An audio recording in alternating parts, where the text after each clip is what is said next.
नमस्कार दोस्तों, मैं सिद्धांत आपका स्वागत करता हूं आपके अपने चैनल लीगल ज्ञान में। आज का जो टॉपिक है, राइट ऑफ क्या होता है। आपने लोन ले लिया, किसी विषम परिस्थिति के कारण लोन की ईएमआई नहीं दे पाते हैं। विषम परिस्थिति मतलब जॉब लॉस, व्यापार में घाटा, कोई बीमारी हो गई, कोई दुर्घटना हो गई, पारिवारिक समस्या हो गई, कुछ भी हो सकता है। किसी विषम परिस्थिति के कारण लोन की ईएमआई नहीं दे पाए और एक लोन को चुकाने के लिए दूसरा, दूसरे को चुकाने के लिए तीसरा और तीसरे को चुकाने के लिए चौथा, पांचवा, छठवां, 10-15 लोन, मल्टीपल लोन के ट्रैप में लोग फंस जा रहे हैं। एक लोन को चुकाने के लिए दूसरा, तीसरा, अपने सिविल को बचाने के लिए मल्टीपल लोन के ट्रैप में फंस जा रहे हैं। अब क्या हो गया? ईएमआई ज़्यादा हो गई, आपकी इनकम कम हो गई, तो डिफ़ॉल्ट होने से आपको कोई नहीं रोक सकता। क्योंकि जब इनकम ही कम हो गई, ईएमआई ज़्यादा हो गई, तो डिफ़ॉल्ट होना तो तय है। उसके बाद रिकवरी प्रक्रिया। जो एजेंट होते हैं, थर्ड पार्टी एजेंट होते हैं, फर्जी वाले एजेंट होते हैं, जिनके पास I card, visit letter, DRA का लाइसेंस नहीं होता, वो लोग भी आपको परेशान करते हैं। परेशान करने का मतलब, फ़ोन कॉल करते रहेंगे, एक दिन में 50-50 फ़ोन आते हैं। अगर मल्टीपल लोन के डिफ़ॉल्टर हैं तो एक कॉल जाएगी, दूसरी कॉल आएगी, वेटिंग पे रहेगी। बहुत सारे लोगों के साथ ऐसा होता है। तो मल्टीपल कॉल आनी शुरू हो जाती है, नोटिस पे नोटिस आनी शुरू हो जाती है। उसके बाद 3 ईएमआई डिफ़ॉल्ट होने के बाद आपके अकाउंट को एनपीए कर दिया जाता है। एनपीए का मतलब होता है नॉन परफॉर्मिंग एसेट। आपके पैसे से बैंक को कोई फायदा नहीं हो रहा है, उसी को कहते हैं एनपीए। तो आपके लोन को एनपीए की कैटेगरी में डाल देते हैं कि अब यह पैसे से कोई लाभ नहीं हो रहा है, तो एनपीए की श्रेणी में आ जाता है। उसके बाद नोटिशों की बरसात, रिकॉल, डिमांड, आर्बिट्रेशन, पता नहीं क्या क्या नोटिस आपको भेजते रहते हैं। उसके बाद 9 से 10 महीने के बाद कंपनियां राइट ऑफ कर देती हैं। तो आज का टॉपिक है राइट ऑफ। राइट ऑफ होता क्या है? क्या लोन माफ हो गया है? इसमें कितनी सच्चाई है, समझना जरूरी है। क्योंकि बहुत सारे लोग के सिविल में राइट ऑफ शो कर रहा है। तो इस राइट ऑफ का रियल मतलब क्या होता है, चलिए जानते हैं। क्या आपके साथ भी ऐसी कोई दिक्कत आ रही है कि आपके सिविल पे राइट ऑफ शो कर रहा है, तो इसका मतलब लोन खत्म हो गया या माफ हो गया? तो आज इस वीडियो को पूरा देख लेंगे तो आपके सारे डाउट क्लियर हो जाएंगे। जैसे आप लोन लिए हैं, डिफॉल्ट कर गए, नहीं दे पा रहे हैं, सबसे पहले चाहे लोन के डिफॉल्ट हो चुके हैं, डिफॉल्ट हो रहे हैं या डिफॉल्ट होने वाले हैं, किसी भी कंडीशन में सबसे पहला काम है आप कंपनी को लीगल प्रायर नोटिस जरूर दीजिए। क्यों? लीगल प्रायर नोटिस आपके लिए ब्रह्मास्त्र का काम करती है। आरबीआई गाइडलाइन है, आपने लोन लिया, डिफॉल्ट किया, नहीं दे पा रहे हैं, आपको बैंक को इन्फॉर्म करना जरूरी है। क्या आपने बैंक को इन्फॉर्म किया? कमेंट करके बताइए, अगर किया तो बहुत अच्छी बात है कि आप एक जेन्युइन डिफॉल्टर हैं। किसी विषम परिस्थिति के कारण आप लोन की ईएमआई नहीं दे पा रहे हैं, आप बैंक को इन्फॉर्म कर रहे हैं, एनबीएफसी को इन्फॉर्म कर रहे हैं, बैंक को संज्ञान में देना होता है। तो ये चीज़ बहुत ज़रूरी है, बैंक को बताइए। और ये जो बताने के लिए मैंने कहा, लीगल प्रायर नोटिस के जरिए रजिस्टर्ड एडवोकेट के माध्यम से एडवोकेट के लेटर हेड पे जाना चाहिए। एडवोकेट के लेटर हेड पे जाएगा तो कंपनियां उसका संज्ञान लेंगी ही लेंगी, इग्नोर नहीं कर सकती।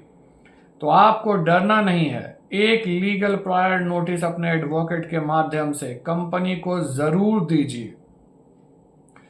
तो पहला काम, लीगल प्रायर नोटिस दे दीजिए।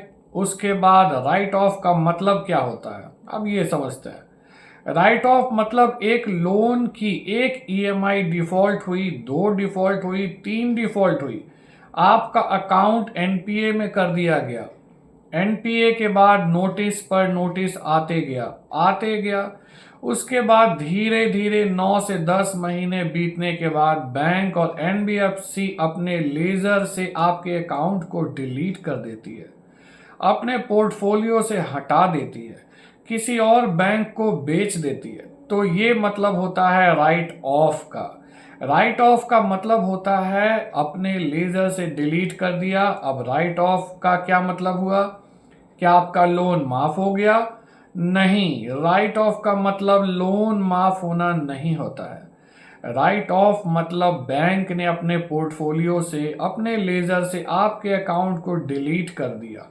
और डिलीट क्यों किया आगे बताते हैं। तो राइट ऑफ के बाद लोन माफ नहीं होता, राइट ऑफ के बाद सेटलमेंट हो जाता है। देखिए, लोन लिए डिफॉल्ट किया है तो सेटलमेंट कर लीजिए, सेटलमेंट हो जाता है। 10% पे सेटलमेंट होता है, कभी कभी 20% में भी हो जाता है।